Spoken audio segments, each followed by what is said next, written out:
बिस्मिल्लाहिर्रहमानिर्रहीम। नाज़रीन अस्सलामु अलैकुम वरहमतुल्लाह। मेरा नाम है डॉक्टर जुनैद इकबाल और आप देख रहे हैं मेरा यूट्यूब चैनल।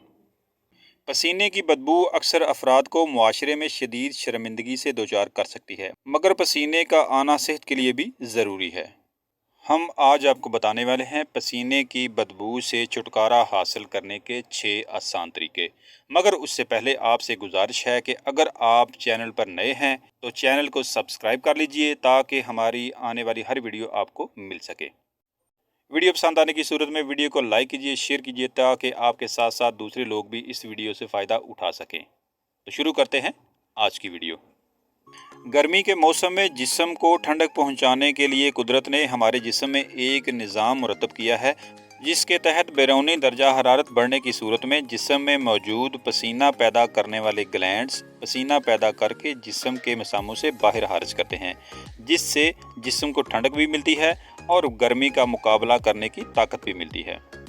ये बात बहुत सारे लोगों के लिए बहुत हैरत अंगेज़ होगी कि पसीना की अपनी कोई बू नहीं होती और जिस्म में आने वाली बदबू दर हकीकत उन बैक्टीरिया के सबब होती है जो कि हमारी जिल्द पर मौजूद होते हैं और पसीने से मिलकर बदबू पैदा करते हैं। ये बैक्टीरिया जिस्म पर मौजूद केराटिन प्रोटीन को तोड़ते हैं और इसके टूटने के सबब जो बू पैदा होती है लोग इसको पसीने की बदबू करार देते हैं। हर इंसान के जिस्म की ये अपनी ख़ास बू होती है जो कि बाज़ औक़ात बहुत नागवार भी हो सकती है। कुछ लोगों के पसीने में इस हद तक बदबू होती है कि लोग इनके साथ बैठने को भी तैयार नहीं होते। मगर इस बू को कम करने के कुछ ऐसे तरीके हम आज आपको बताने जा रहे हैं जिनको अपनाकर आप इस बू से बच सकते हैं। नंबर 1, रोज़ाना नहाने की आदत।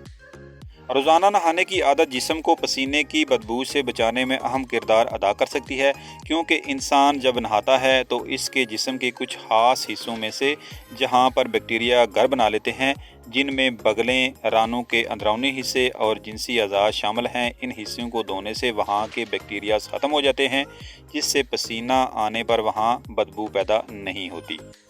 नंबर 2, हाइड्रोजन पर ऑक्साइड का इस्तेमाल।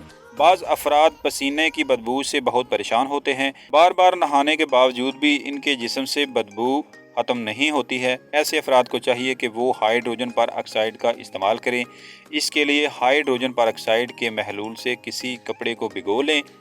इस भीगे हुए कपड़े से जिस्म के उन तमाम हिस्सों को अच्छी तरह साफ़ करें जहाँ पर से पसीने की बदबू आती है। मिसाल के तौर पर बगलों, चांकों या चड्डों वगैरह पर हो तो इससे इन पोशीदा जगहों पर मौजूद बैक्टीरिया साफ़ हो जाते हैं। और उसके बाद जब इन हिस्सों पर पसीना आता भी है तो इसमें बदबू नहीं होती है। इस अमल को बार बार दोहराने की ज़रूरत होती है ताकि उन जगहों पर मौजूद बैक्टीरियाज को ख़त्म किया जा सके।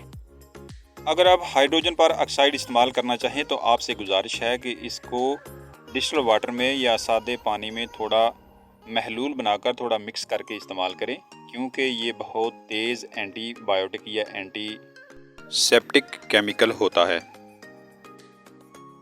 बिल्कुल प्योर फॉर्म में हाइड्रोजन पर ऑक्साइड इस्तेमाल करने की सूरत में आपको मुतासरा जगह पर खारिश या जलन का मसला हो सकता है। नंबर 3, पसीने वाले कपड़ों की तब्दीली। अक्सर औकात वर्जिश वगैरह करने की वजह से कपड़े पसीने से भीग जाते हैं, जिनमें बैक्टीरियाज पैदा हो जाते हैं। ये बैक्टीरिया कपड़ों के खुश्क होने के बाद भी बदबू का बाइस बनते हैं। इस बदबू से बचने के लिए ये तरीका लाजमी है कि ऐसे कपड़े गर्मी में पहने जाएं जो सूती हों और जिनमें हवा का दाखिला हो सके। इसके अलावा कपड़ों के पसीने में भीगने के बाद इनको फ़ौरन तब्दील करने की आदत अपनानी चाहिए। इसके अलावा रोज़ाना धुले हुए कपड़े पहनने से भी पसीने की बदबू को रोका जा सकता है। नंबर 4, ग़िज़ा में एहतियात। नाज़रीन, बाज़ ग़िज़ाएँ भी बाज़ औक़ात पसीने की बदबू को बढ़ावा देने का बायस बन सकती हैं। मिसाल के तौर पर ज़्यादा मसाले वाले खाने, ज़्यादा प्याज और लहसुन वाले खानों से भी पसीने में इनकी बू शामिल हो सकती है। इस वजह से गर्मी के मौसम में आम तौर पर ऐसे खाने से परहेज़ करना चाहिए। नंबर 5, एंटी बैक्टीरियल साबुन और डीओड्रेंट का इस्तेमाल।